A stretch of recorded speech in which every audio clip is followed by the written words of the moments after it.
Bien le bonjour les amis, bienvenue dans ce nouvel article d'actualité. Aujourd'hui on va parler d'un zoo qui aurait fait naître un soi-disant animal rare. Bon, on va voir c'est quoi. Donc c'est un zoo américain. Alors pour les médias c'est toujours rare hein, un animal. Mais on va vérifier ça pour voir si c'est le cas ou pas, s'ils disent qu'est-ce que c'est. Et donc on va lire ça, mais avant tout, je vais d'abord vous proposer une série de vidéos sur les serpents pour pouvoir commencer un élevage sur les serpents et donc participer à la conservation des animaux. Donc tout ça, vous pouvez l'avoir gratuitement. Il y a un lien en description. Il vous suffit de cliquer dessus et donner votre email en échange. Avec ça, vous avez aussi une liste de serpents avec lesquels débuter. Et ce n'est pas tout, vous avez aussi le droit à 4 livres. Hein. Pas moins de 4 livres qui sont totalement exclusifs. Il y en a un sur les pythonidés, un sur les vipiridés, un sur les élapidés et l'autre sur les colibridés. Donc tout ça, vous pouvez l'avoir gratuitement. Si ça vous intéresse, il vous suffit de cliquer sur le lien en description. Sur ce, on va bien lire cet article donc, de cet soi-disant animal rare. Hein. Alors, ça dit quoi? Cette naissance pourrait être une bonne nouvelle pour la conservation de cet animal chassé pour sa fourrure. D'accord, donc c'est un mammifère. Une rare naissance a lieu dans le Grand Plateau du Dakota du Sud. Tiens, c'est bizarre, là il est marqué Gret et eux ils disent Grand et là il est marqué Plateau. Bon, c'est bizarre. Aux États-Unis, en effet, un chaton palace a vu le jour en juillet, ont énoncé les responsables du zoo dans un communiqué le 13 septembre dernier. Donc là, on peut vérifier chat palace, qu'est-ce que c'est? Hop, et on va voir si c'est vraiment aussi rare que ça ou pas. Chat palace. Allez, hop, tu m'affiches chat palace. Donc c'est un manul. Non, ça c'est pas rare. Le manul, il n'est pas rare. Donc là, ils mettent que c'est soi-disant carrément en préoccupation mineure. Mais on va surtout vérifier la source. D'ailleurs, sur la CITES, il serait en annexe 2. Donc c'est pas du tout rare.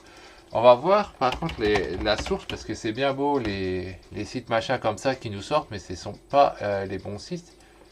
Voilà, donc on regarde la red list de la liste rouge de l'UNCN et puis on regarde pour ce qu'il en est vraiment actuellement. Et hop, et oui, c'est de la préoccupation mineure, donc c'est absolument pas rare. Alors, je dis pas qu'il faut pas sauver l'animal, hein. Moi je suis le premier qui est pour sauver tous les animaux. Mais par contre, voilà, dire que c'est un animal rare or qu'il est marqué en préoccupation mineure, c'est pas normal. Après qu'il y en a plein qui sont éteints, notamment au Moyen-Orient. Par contre, ça a l'air de tenir très bien en Mongolie, en Chine, etc. Mais là, on voit bien qu'au Moyen-Orient, c'est quand même pas mal éteint. Au Kazakhstan et tout ça, là, Uzerkan, ils ont complètement éteint l'animal. Mais par contre, il s'est étendu dans d'autres parties, en Afghanistan, etc., en Turkinem, ouais, Kazakhstan, etc. Tout ça, c'est étendu. Donc voilà, c'est pas un animal rare. Bon, je vais pas vérifier non plus la CITES, hein, comme quoi il annexe 2, on aura compris. Si celui-ci est en préoccupation mineure sur une lycéenne, évidemment, il va pas être en annexe 1. A vu le jour en juillet, d'accord, dans le parc naturalité, et après ça dit le chat de palace est une espèce menacée et fait partie de la triste liste de l'UNICEF, Union internationale pour la conservation de la nature. Celui-ci, qu'on appelle également le manu, voit son habitat naturel détruit à cause des constructions en tout genre, maisons, bâtiments, routes, mais aussi à cause de l'agriculture et du tourisme. Bon, ça, c'est un peu de nouveau du n'importe quoi. La liste rouge, on vient de la voir, hein, c'est ce que je viens de vous montrer, la liste de l'UNICEF. Oui, tous les mammifères sont dans la liste de l'UNICEF. Ça ne veut pas dire qu'ils sont pour autant rares. Hein. La fourrure du chat de palace est très prisée de certains acheteurs de la mode. Depuis le début du XXe siècle, le félin des steppes d'Asie centrale est chassé pour sa fourrure qui sert à la confection de chapeaux et de manteaux. Un espoir pour l'espèce en danger. Donc moi je trouve que c'est pas normal parce qu'elle n'est pas en danger, c'est marqué en préoccupation mineure. De plus, s'il y a un élevage, à la limite comme les renards, ça cause pas de problème. Les gens ils ont alors leur fourrure, leur peau, ils sont contents. Et de l'autre côté, ça ne fait pas une extinction de l'espèce, donc voilà. Encore une fois, moi je suis dans une posture de conservation. Je ne suis pas dans une posture animaliste de vouloir sauver tous les individus, donc c'est quelque chose que je ne comprends pas. En tout cas, ça c'est mensongère vu que l'animal n'est pas du tout en danger en l'état actuel.